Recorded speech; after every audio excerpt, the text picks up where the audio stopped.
Current हमेशा lead करेगा, यानी आई पहले आता है और ई यानी वोल्टेज ये बाद में आता है, तो ये लैग करेगा। बिस्मिल्लाहिर्रहमानिर्रहीम। आज फिजिक्स का एक टॉपिक डिस्कस करते हैं जो कि एसी टू इंडक्टर और एसी टू कैपेसिटर है। इसमें लीड और लैग का जो कंसेप्ट है उसको समझेंगे सिर्फ 2 वर्ड से।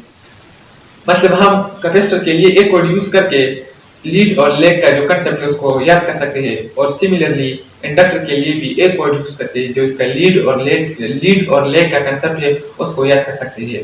तो सबसे पहले हम कैपेसिटर डिस्कस करते हैं कि कैपेसिटर में हमारे पास करंट लीड करेगा या वोल्टेज लीड करेगा, और इसके बाद हम इंडक्टर पे आते हैं कि इंडक्टर में करंट लीड करेगा या वोल्टेज लीड करेगा। सबसे पहले आप लोगों ने कैपेसिटर के लिए एक वर्ड याद रखना होगा, आइस का। यहाँ पर जो सी है इसका मतलब कैपेसिटर है, यानी आप लोग इस वर्ड में और इसके जो वर्ड लिखूंगा उसमें कंफ्यूज नहीं होंगे। ये हमारे पास कैपेसिटर है, आई करंट है, और ई भी ईएमएफ मीन वोल्टेज।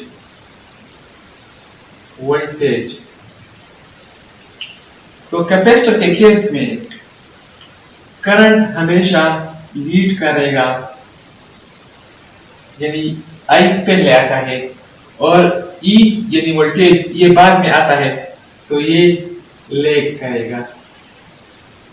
आई पहले लीड करेगा, ये लीड कर रहा है, और ई कैपेसिटर के इसी के बाद है तो ये लैग कर रहा है। तो कैपेसिटर में हमेशा जो करंट है वो लीड करेगा और जो वोल्टेज है वो लैग करेगा। यहाँ पर जो कैपेसिटिव रिएक्टेंस का फार्मूला है वो ये है कैपेसिटिव रिएक्टेंस के लिए। अक्सर डिस्कस में आता है कि डीसी करंट, जब हम डीसी करंट पास करें तो हमारे पास जो कैपेसिटिव रिएक्टेंस होगा वो हमारे पास क्या होगा। तो डीसी में आप लोगों को पता है कि फ्रीक्वेंसी 0 होती है, तो यहाँ पर 2 पाई 0 पुट करें तो ये हो जाएगा 1/0। तो 1/0 से आता है इनफाइनाइट। तो हमारे पास अगर डीसी पास करे कैपेसिटर में तो हमारे पास कैपेसिटिव रिएक्टेंस इनफाइनाइट होगा। नेक्स्ट एसी थ्रू इंडक्टर, इसके लिए भी एक वर्ड याद रखें, हेलिक्स। और इस हेलिक्स में भी जो दरमियान वाले 3 अल्फाबेट है इसको देखें।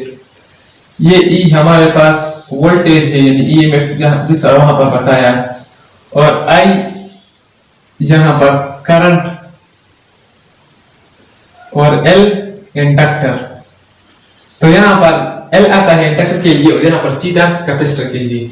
तो यहाँ पर इंडक्टर में वोल्टेज लीड कर रहा है और करंट लैग कर रहा है। यहाँ पर देखिए पहले वोल्टेज आ रहा है और फिर करंट, यहाँ पर पहले करंट आ रहा था और फिर वोल्टेज। तो यहाँ पर करंट लीड कर रहा था और यहाँ पर वोल्टेज लीड कर रहा है और करंट लैग कर रहा है। सिमिलरली अगर यही क्वेश्चन आप लोगों से पूछा जाए, यह हमारे पास जो इंडक्टर के लिए फार्मूला है XL = 2πfL। अगर इसको भी हम डीसी प्रोवाइड करें, DC current, similarly DC current में हमारे पास जो फ्रीक्वेंसी होती है वो 0 होती है, तो यहाँ पर 2π0, तो XL हमारे पास आता है 0। अगर ये डीसी करंट हम इंडक्टर को प्रोवाइड करें तो हमारे पास जो इंडक्टर होगा वो 0 होगा, और अगर ये डीसी हम कैपेसिटर को प्रोवाइड करें तो हमारे पास इनफाइनाइट होगा कैपेसिटिव रिएक्टेंस।